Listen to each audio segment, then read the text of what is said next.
The Stranger at the River. The sun was sinking behind the ragged line of pines when Anna McGraw tightened the shawl around her shoulders. The chill of evening in the Wyoming frontier always cut deeper when a woman had no home to retreat to. Beside her trudged her 2 children, little Sarah, 6 years old with tangled brown hair, and Henry, 10, lean from hunger but with eyes stubborn as flint. They'd been walking since dawn, searching for a place to rest their tired feet. Since her husband's death from fever the winter before, Anna had been drifting.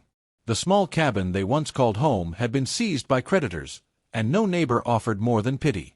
She had no family left, and now the frontier seemed colder than the worst blizzard. "Ma," Henry whispered, "we'll find a place tonight, won't we?" Anna brushed the boy's cheek. "Yes, son. Even the Lord gave the sparrows a nest. He'll give us one too." They followed the riverbank, hoping to find shelter in some abandoned shack. Then Henry stopped suddenly. "Ma, look." On the stones near the water lay a man. His dark hair spilled across his face, and his chest rose faintly with breath. His buckskin shirt was torn and stained crimson. An arrow shaft stuck out from his shoulder. Anna's breath caught. He was no settler. His skin bore the bronze hue of the native tribes. Even from where she stood, she recognized the paint faintly smudged along his jaw, markings she'd once seen in the distance when warriors rode past the settlements. Sarah clung to her skirts. "Ma, is he dangerous?" Anna knelt, torn between fear and mercy. Many whispered stories of raids, of scalping knives, of children stolen in the night. Yet here lay a man bleeding, helpless. She pressed her lips together. "He's a child of God too." Henry frowned. "If someone finds us helping him, then let them," Anna said firmly. "I will not leave a man to die when I could save him." They approached cautiously. The man stirred, his eyes snapping open. They were dark and sharp, and for a moment Anna thought he might lunge. Instead he tried to rise, but pain forced him back down. "Stay still," she said softly, raising her hands to show she carried no weapon. "You're hurt bad. Let me help." He studied her, suspicion heavy in his gaze. Finally he rasped, "Arrow, white men." Anna glanced at the wound. The shaft was lodged deep, but not mortal if tended.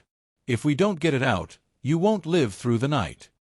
With Henry's help, she broke the arrow's shaft and eased the head through. The man gritted his teeth but made no sound. Blood flowed, and Anna tore strips from her own shawl to bind the wound. She washed it with river water and whispered prayers between her breath. Sarah fetched more cloth, while Henry gathered wood to build a small fire. Together, the 3 of them worked until the man's color steadied and his breathing grew stronger. When the fire flickered against the night, the man spoke again, his words slow but clear. "You, no fear." Anna met his eyes. "Fear and mercy are not the same. My children and I know what it is to be cast aside. I could not cast you aside too." For the first time, a faint shadow of a smile touched his lips. "My name, Chaska." "Anna McGraw," she replied gently. "And these are my children." That night they stayed beside him. Sarah curled into Anna's lap. Henry kept watch with a stick in hand, though sleep claimed him soon enough. Anna stayed awake, watching the flames, wondering what fate she had just sealed by helping a wounded warrior of the plains. She prayed no one would find them. But fate was already galloping toward them, swift as a thunderstorm. The warrior's judgment.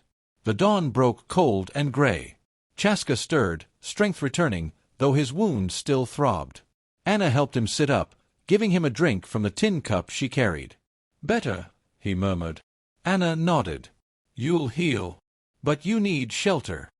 Before he could reply, the sound of hooves thundered in the distance. Dozens of them. The earth trembled beneath the rhythm. Henry leapt to his feet, eyes wide. "Ma, riders!" Anna's heart seized. Across the meadow came a wave of horsemen, warriors clad in feathers and painted faces, bows strung, lances flashing in the morning sun. Not 10. Not 20. At least 70. They rode hard, circling swiftly around the riverbank until Anna and her children were trapped in a ring of pounding hooves. Sarah screamed and clung to her. Henry stood in front of her, though his small fists trembled. Anna held her children close and lifted her chin. She had done what was right, and if it meant death, then she would meet it with dignity. The riders slowed, forming a wide circle. At their center rode a tall figure, older, his braids streaked with gray. His gaze fell on Chaska. "Chaska," the man called in their tongue. Chaska struggled to rise. With Anna's help, he stood. He touched his chest, then gestured toward Anna and the children. "These ones saved me." A murmur rippled through the warriors. Some glared at Anna with hatred, others with curiosity. The elder dismounted, his presence commanding silence. He studied Anna. She met his gaze steadily, though her knees trembled. "White woman," he said in halting English, "why save enemy?"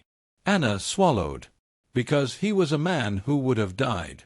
My husband is gone. My children and I have nothing. But I still have a heart. I will not see anyone perish if I can help it." The elder's dark eyes narrowed, as if weighing her soul.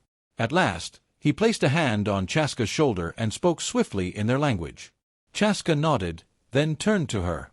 "He says, you showed honor. You saved one of us. For this, you are under our protection."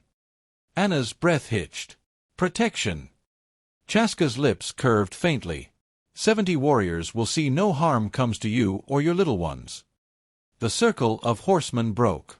Some dismounted, bringing food, dried meat, skins of water. Others bowed their heads to Chaska, murmuring respect.